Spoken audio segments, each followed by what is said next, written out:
So we're live. We are live. All right.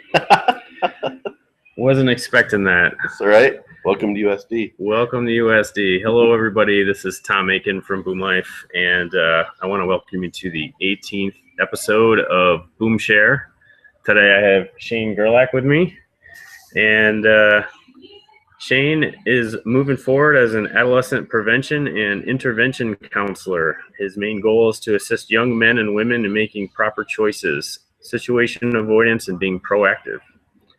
To that end, he's committed to creating the Rural Intervention Initiative, a program that would allow him to supply prevention and intervention services to small rural schools that would not have those services available to them due to cost. So Shane, I want to thank you for joining me today. You bet, Tom. And you bet. welcome to BoomShare. Boom. I like it. I like it a lot. So why don't you take a few minutes, introduce yourself, tell us about your mission and your plans and You bet. what you want to do. So when I grow up, like you said, I want to be a prevention and intervention counselor with adolescents. And I'm often asked, why do you want to work with teens? And my answer, and it's sincere, is I'd rather work with 14-year-olds acting like 14-year-olds than 40-year-olds acting like 14-year-olds. I was that. I did have the repressed adolescence.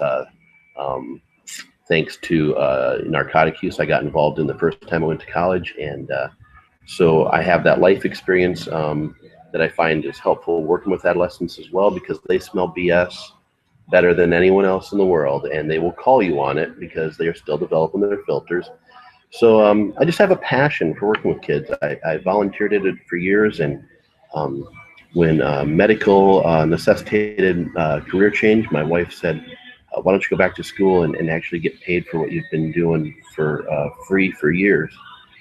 Well, that's not a bad idea. And so I've been an online student for 3.5 years. I graduate in December with my addiction studies degree, and I actually will have a treatment and intervention certification when I'm done. So, but I'd like to work on the prevention side, because a big part of my life my philosophy is that we've become a society where we're too reactive and not proactive enough. So I want to be on that beginning side of it rather than the end side.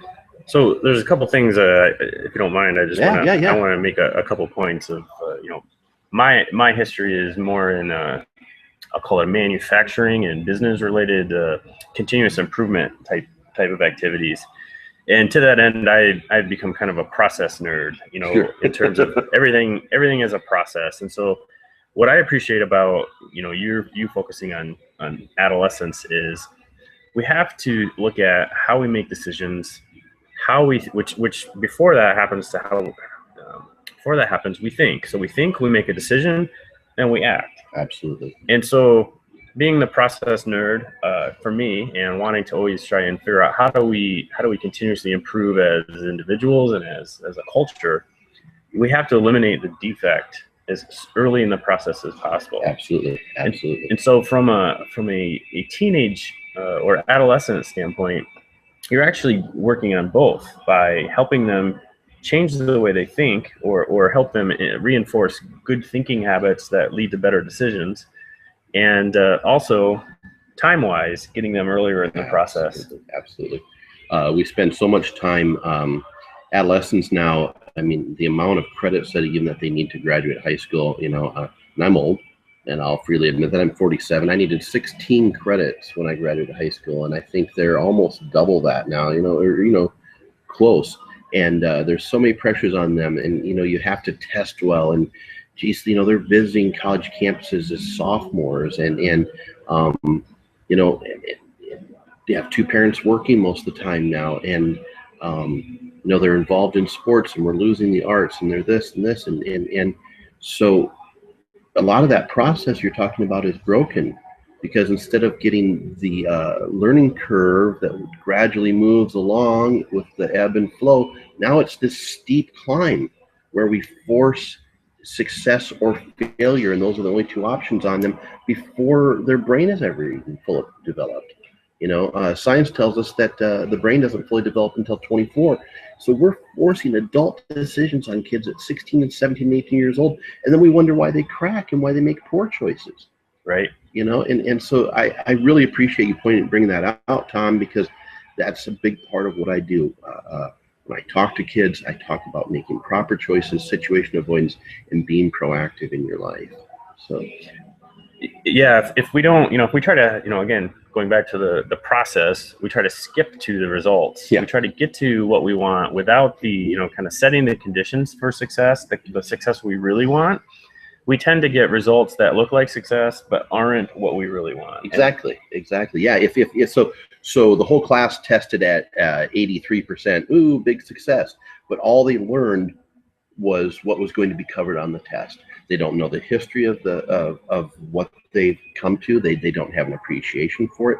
And that's kind of a sad statement on society. But the problem with that is that then they're taking that out of the classroom and into everyday life. So they get to a job and they're given free rein for the first time. They're like, hey, I need you to develop this project. And they're like, well, where's my parameters? Where's my step-by-step? Well, no, that's why I hired you. And they don't know how to do it. In talking to one of my professors here at USD, and I've taken most of my classes online, Tom, and I said, they're so smart, but they're giving me textbook answers, and I worry about applying that to real life. And he said, exactly. He says they're not only in the box, but they want to be told what colors to use inside the box, and they're deathly afraid of coloring outside the lines. And if later when they're asked to think outside of what they've been taught, to actually perform critical thinking, it becomes extremely difficult because they can't take concepts and lay them out, in multiple dimensions or in multiple steps to actually understand how they're linked. And I agree, that is a problem.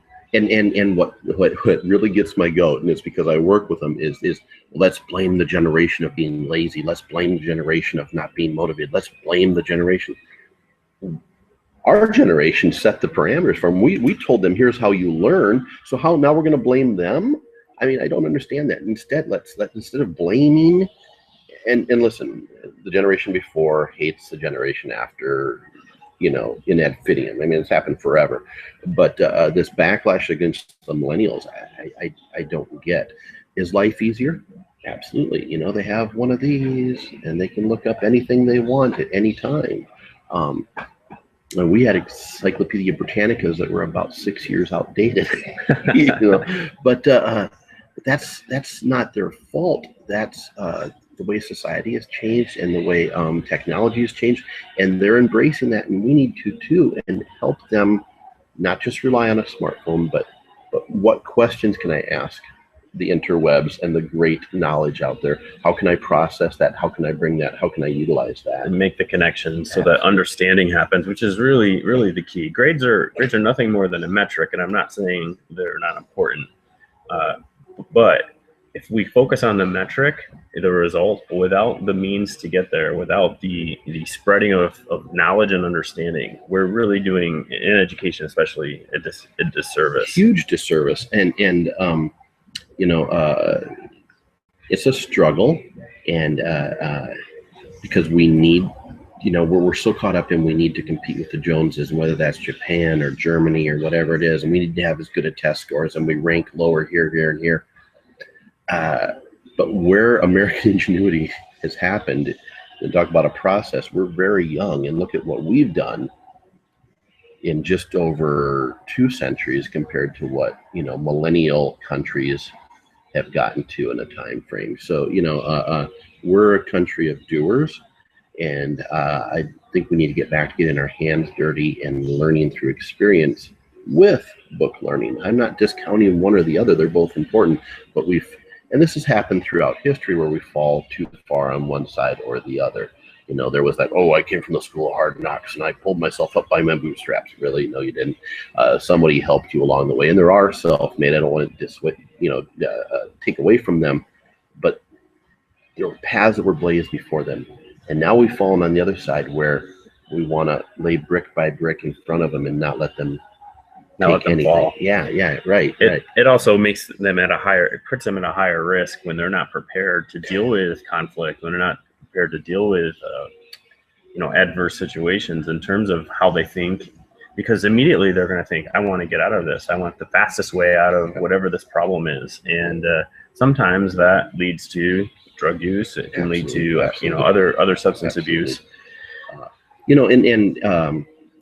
lot of that is we're talking about the comfort, and when I left my very comfortable little town of 2,500 people, and geez, I went to college on the first time at South Dakota State University in 1986 on 2 scholarships, and oh, look at me, I'm very important. And I got to college and I realized everyone was there on a scholarship. If you're not getting money to go to college, you're not trying. There's more unclaimed scholarships out there per year than claimed almost. I mean, there's just money out there. Farmers Union Co-ops, banks, Eastern Star, churches, you name it. People want to give you money. So I thought, well, look at me, I'm important. And I got there and I realized I was just a little tiny fish in a really big pond. And I hadn't prepared myself on how to deal with that because I was very protected and insulated in my small town. And that led me to making some poor choices because I tried to elevate myself to that level, but I didn't have, I shortcutted. So if I'm the life of the party, if I'm the big man on campus, or at least if I'm playing that role, then I'll make up for the fact that I'm just normal. I didn't know how to be normal anymore.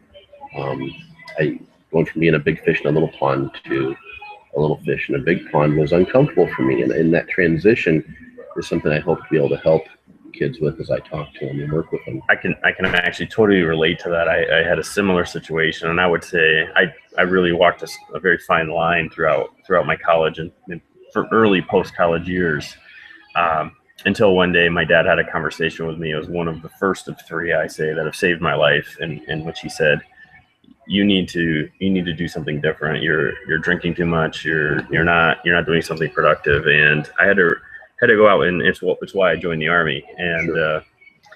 So anyway, getting back to the Rural Intervention Initiative, this is something that a program you want to develop after you graduate. Yeah, and I've actually I've started to lay the groundwork for it. So here's my plan. I'll just do the quick elevator pitch. Let's say I walk out of school with my degree and I want to make $32,000 a year. One of the problems in South Dakota that we're finding, and nationwide we're finding, is education's getting short of money. South Dakota, we have a terrible teacher shortage. It has in fact to do with we don't pay our teachers very well in this state, lowest in the country by far. So we have an exodus of educators. So we have schools scrambling to bring in educators. That's where all their money is going. They don't have money for an intervention or prevention counselor. They all agree that they need one, but they don't have the money for it. So through grant writing and through sharing services, which is the Rural Intervention Initiative, I'd like to go to 3 school districts or 2 school districts and say, hey, let's share. So that 32,000, let's break it between 2 of you for 16, and maybe not even that much. If I can get a grant for 12,000, now it's only 10 for each of you. Okay. So that's my idea, because and I have Tripp Delmont School District on in South Dakota, rural South Dakota, 2 small towns that co-op together to make one school. On board with me, and I'll be starting with them, and we hope to add one of the school districts around them for the beginning of the 16-17 school year. That's awesome. It is. It's exciting, and I'm taking a grant writing class this summer, which I hope will be beneficial. And I'd like to try to work through hit the big one first, hit the Bush Foundation first, and then work our way down. Start with the big dog, the biggest money, and then we'll work our way down. And I'll send out as many as it takes. I believe in this, having grown up in a small rural farming community with a pretty protective net at that time. If I can go back to what we talked about earlier, now you have 2 parents working, and there's community is the sense of community is more disingenuous now than I think it was. And God, I hate being that guy. Oh, in the good old days. But, I don't get play dates, Tom. I don't get this, I have to schedule a time for my 7-year-old to play with your 7-year-old. We walked down the block and went and played with someone. So I don't get this at all. So I want to try to restore that sense of community, even if it's just in a small school district, letting adolescents know here's someone safe you can come and talk to, that's not going to lie to you, that's not going to BS you, and that's walked the path that you're walking. Or on the verge of walking, maybe. Yeah, exactly. So talk about maybe talk a minute about the values that are driving you to do what you're doing, and really about the big why. This is so cliched, but I'm really passionate about my work. So I use words like passion, and then so what's that give you, Shane? Well, geez, I'm really driven to do this. Well, I think everybody who goes into wants to be driven, But I think one thing that some people miss that I've learned because of people who have shown it to me is compassion. So my line of thinking for my work follows what's called person-centered, which means we're going to make a connection together. Mm-hmm. I'm not going to tell you how to fix you. You're going to tell me what you need, and we're going to walk that path together to come to a solution. Kind of a coaching method. Exactly. It's a huge part of basis. Or years ago, they used to tell you, here's what you need to do to get fixed. And Dr. Carl Rogers said, why don't we develop a relationship instead? So that goes back to another one of my big values, is that sense of community, of the old saying that's attributed to Hillary Clinton, it takes a village. I like that. It's been bastardized on both sides, but I honestly believe in community, whether that's your home community, your church, your job, your school, that weird kooky group of friends that you've created as a family. I believe in being there to support each other, and that hive mind mentality of coming together to solve problems. I love that. What do you think today? Is there a problem with vulnerability, with us being vulnerable? And how does that if there is, how does that get in the way of people actually seeking the help they need, especially young folks? I actually think that there's a swing the other way. I think that we're seeing, we had that macho me generation, and this is, we don't ask for help, and we work through, and it works for some people. It didn't for me. When I tried to do it on my own, I kept falling on my face repeatedly and going back to bad habits that I taught myself. Mm-hmm. But I see the opposite with this younger generation. I actually think that they're more willing to ask for help. Part of that is, let's look at the very small negative of that, is that the helicopter parent issue and the guiding, here's exactly what you need to learn, like we talked about. Right. So, but the plus side of that is that, and a lot of this has to do with the millennials are more accepting of fluid sex roles. They're more accepting of they're very driven to their group of friends. They put them on a level with family, mm-hmm. with biological family. They're used to solving things together. So I think there's some vulnerability that actually I'm seeing that I enjoy seeing. I think it's actually more apparent. I don't see as much of the tough guy, rub some dirt on it, get back in the game type of thing. That doesn't mean they're quitters. I think that means that it's success. When you're willing to ask for help and show vulnerability, I consider that a success.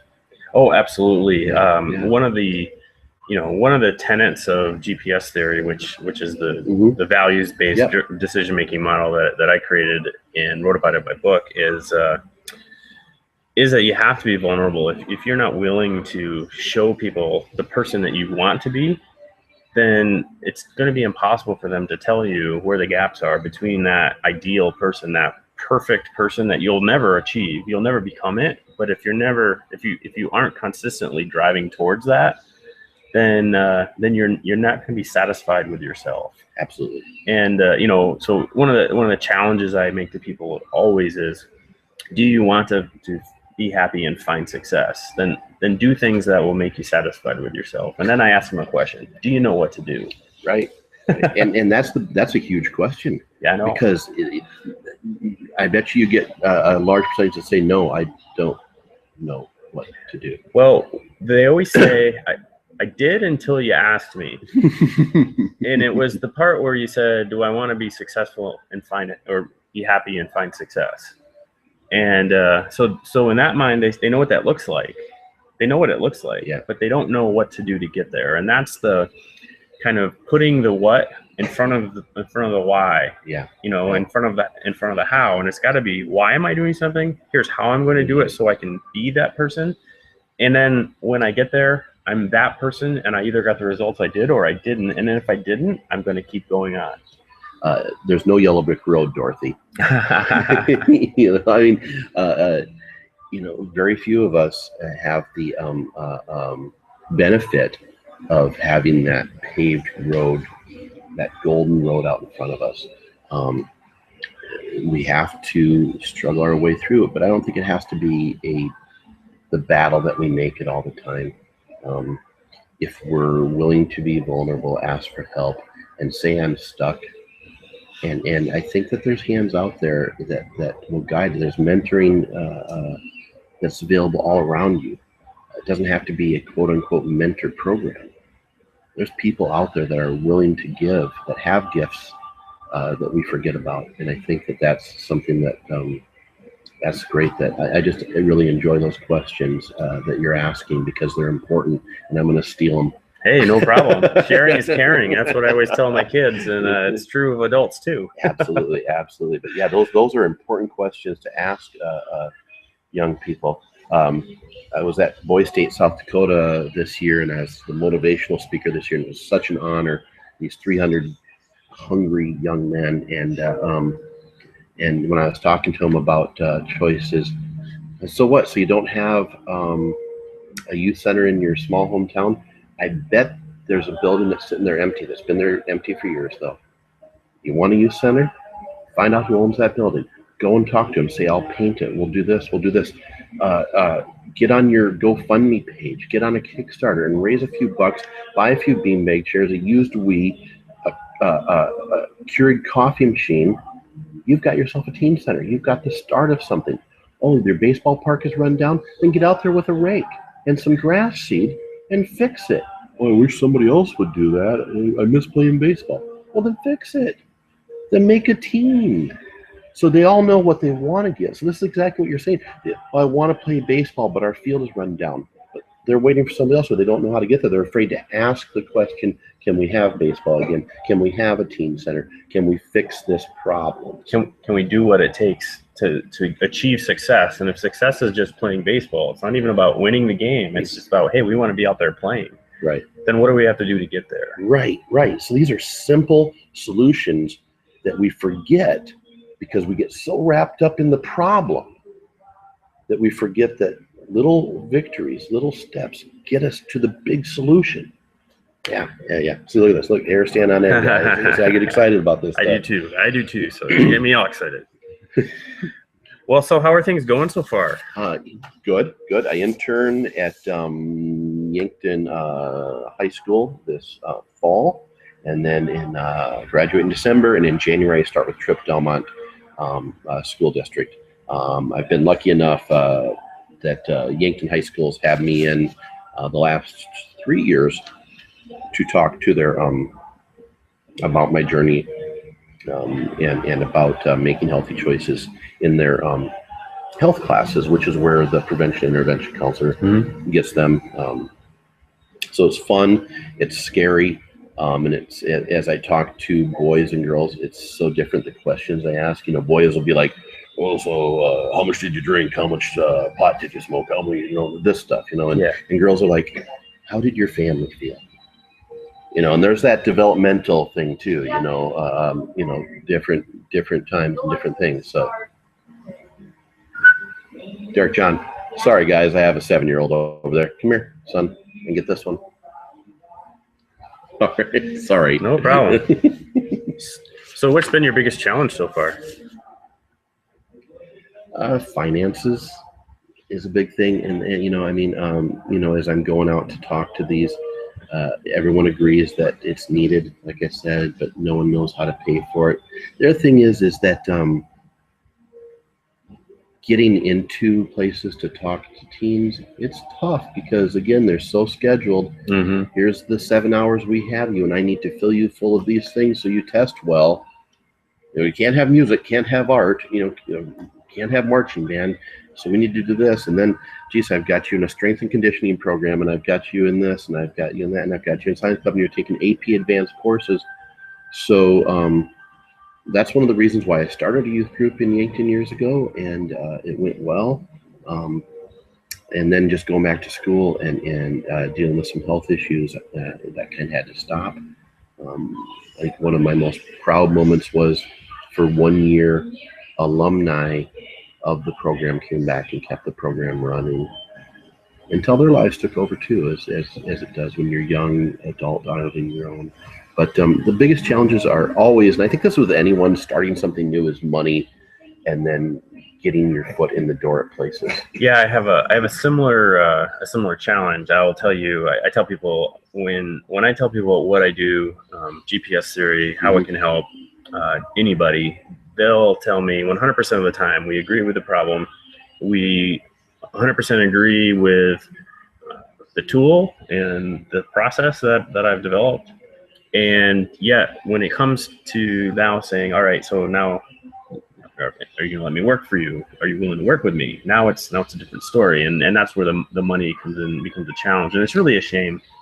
For me, I've had to stop and put my frustration aside and say, all right, the problem is mine, not theirs. I have to figure out what it is that gets them to that third step, over that barrier. I have to figure out, how do I break down that barrier? And so, so if there's anything I can share with you, it's that I'm on iteration 4 or pivot number 4 right now on GPS theory, and I'm never going to stop. No, because you believe it and it works well. So it's that passion that's contagious. When we just were at Ignite Yankton and we started talking afterwards about this, and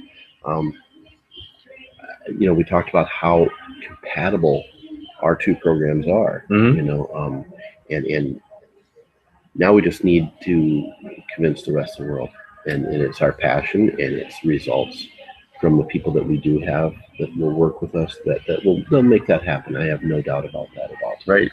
We're both on the right path here. So, you care to share any stories about how your values and your actions weren't so much in alignment, and how you relied on your values later on? Sure. So, going back to a small town, I was a very strong core family, group of friends, educators that I'm still lucky enough to be friends with and visit with when I go home. In fact, the superintendent in Trip Tillman High School that was the first one to jump onto my rural intervention initiative was my speech teacher in high school. Awesome. So yeah, right. So she, so I left that little small cocoon with all these great values, and like I alluded to earlier, I got to STSU and I lost myself, and so I started to act like somebody else, and I started to, my self-esteem fell so far. I started with narcotics, and it was just a simple introduction in a bathroom at a warehouse where I was working at, and here's a baggie of White Crosses. Would you like some? I loved how I felt. I loved being up here. I loved all the energy to not do anything because now I just became about the narcotic and not about, so here I was a scholarship student, and within 4 semesters, my grade point average was a 0.97. I was on academic probation. I was thrown out. I was let back in, and so here's these great values where our house was always open and we gave. And I remember my dad and I watching the very first Farm Aid and donating, and we were involved in all these different charities, and we served as a family. And here I was stealing from my family, my friends, anyone I could, to pay for my drugs. And I fell apart. I became a convict. I became a felon. I became a mess. And every time I would get clean, I would feel remorse, and then I'd fall off the wagon. and until I came back to those core values, and it took this sentence, and it was, Shane, how can I help you help yourself? Now I was empowered, Tom. Now the power's back. Now I wasn't changing for school. I wasn't changing for a job, a girlfriend, my mom, my dad, my sister, my friends. That light turned on when the power came back to me. You have the power, Shane, and I'll help you get there. And I didn't know that at the time until I came back to school decades later to realize that he was using person-centered therapy with me. He was, we're going to work together. You're going to have the power. You're going to have it. And what I learned then is I had the power all along. I was just making the wrong choices. Right. It wasn't anybody to blame. It wasn't the narcotics' fault. It wasn't the teacher's fault. It wasn't my girlfriend's fault. It wasn't anyone else's fault. It was my own. And I had to come to realize that. So then all of a sudden those core values that I learned in my small town started to return. And they're still with me today. You know, and I've got 21 years clean. So awesome. Yeah. I give you a fist bump for that. Boom. Boom. So what about, is there any way people out there today can help you in terms of, you know, meeting your goal to start this program? Yeah. So if you're out there, hi. Here's what you need to do. I'm at Yankton Irish Red, one word, at yahoo.com. I'm Shane Gerlach, Gerlach, and I'm on Facebook. I'm on Twitter. I'm on LinkedIn. Yankton Irish Red at Gmail. Bring me into your schools. Bring me into your communities. I'd love to talk. I'd love to work with you. You know, give me a sandwich and some mileage money right now. And I'm not even looking to get paid that big. You know, I mean, honestly, I'm not. I would love to come and talk to your kids. I'd love to work with your kids. What was great, Tom, was when I was at Boys State, I took along a small pack of business cards to give to the American Legion men. The boys came afterwards, hugging me, some in tears. I got 2 standing ovations, which I didn't deserve. I'm an idiot. But they took all my business cards so they could give them to their counselors at their schools, because kids are hungry. They're hungry, Tom, and we can feed them with a positive message, or we can let them get filled with shit. I agree. And what are we going to do? So that's it. So I'd like to come to your town. I'd like to come to your school. I'd like to talk to you and work with you to make our future better. And I think the big idea, I saw your talk, which was awesome. I was glad you just talked about that, you know, that question of, you know, what can I do to help you help yourself? Because I thought that was one of the most powerful moments in that 45-minute speech. And I think it is so true. If we're not, you know, for me, it was a question I asked myself, that the turning point. And I was about 41 years old at the time when it happened. And so I was having a conversation with myself. And in that moment, I asked, what words do you want other people to use to describe you and the life you've lived? And all of a sudden, I realized the power was not will people. It's about what words do I want people to use. Yeah. And so now, in order for that to happen, I have to give them that. I have to give them the gift of me being those words, being those great words: honesty, integrity, Absolutely. You know, honor and respect. In order for me to give that, that's the only way they'll ever give me the gift back of, you know, to me, one of the most important gifts of saying Tom was respectful, Tom was honorable. Absolutely. And certainly Tom failed many times in those attempts, but nothing wrong with that. But I really appreciate that, you know, that one moment, because I think that we sometimes miss those conversations, either with ourselves or with a key person who can help change that. And so being there for young people who maybe sometimes don't even know that they're about to make a 1 degree step off of path that a mile down the road will bring them hundreds of feet from where they want to be. Absolutely. That's one of the things that I kind of stress with kids too, is that one moment can be so defining, and especially with the advent of the internet, you know, because what you think isn't public is now public and broadcast to millions. And it's not like it is in the movies where you know that moment because of the music it's telling you. I wish we had a soundtrack. You know, I often tell people, you know, hey, so when should I use this process, Tom? And I'll say, use it when you're at a life transition point. And by the way, you're always at a life transition point. Outstanding. So don't, the other thing I need, and I'm sorry, I don't mean to make this about GPS theory, but the other message I think is so important is a friend of mine named GPS theory what it is, but afterwards I realized one of the keys to a GPS, a global positioning system, and getting us from point A to point B is that constant feedback loop that we're getting from the satellites. Absolutely. And so the key to doing this as a person, going to that destination of that person that we want to be, which is a place we've never been before, right? So when we're going to a place we've never been before geographically, we don't turn on the GPS, wait for the map to show up, and then turn it off and start driving. We leave it. So why would we do that as human in our lives? Why would we do that about the most important part of our life? Absolutely, absolutely, and that's gold right there. That is gold, and I'm stealing that because that's going into that 45-minute speech. Awesome. I love that. Why would you turn off the GPS? Why would you look at the map once? Right. We call ours on the Android. We call her Trish and Shane. Turn around. Stop for gas, Trish. Shane, we need to talk. So it's. But yeah, Shane, you're not listening. Right. And God, I've heard that enough. Turn there. Where? Right there. I love that. Continuous loop is what we all need, and we all need to have those people. And here's another thing quickly I want to share is that not only is the loop continuous and the journey kind of unknown and getting to that person we've never been before, but I think one of the things we need to not be afraid of is the unknown people along the path too.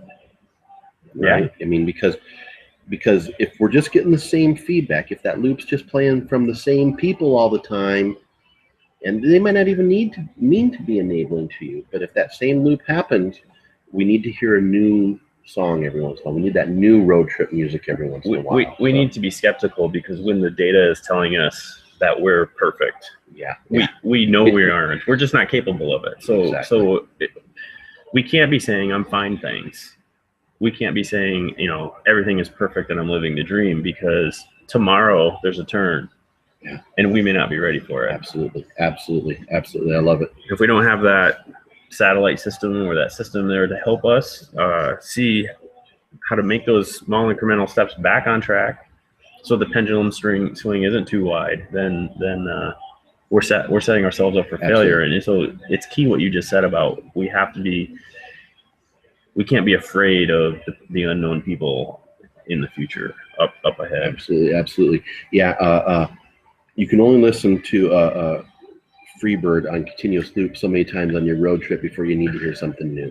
Man, I love going to things like Ignite or Wire Me Awake or A Million Cups and hearing new exciting ideas that I can steal, implement, use.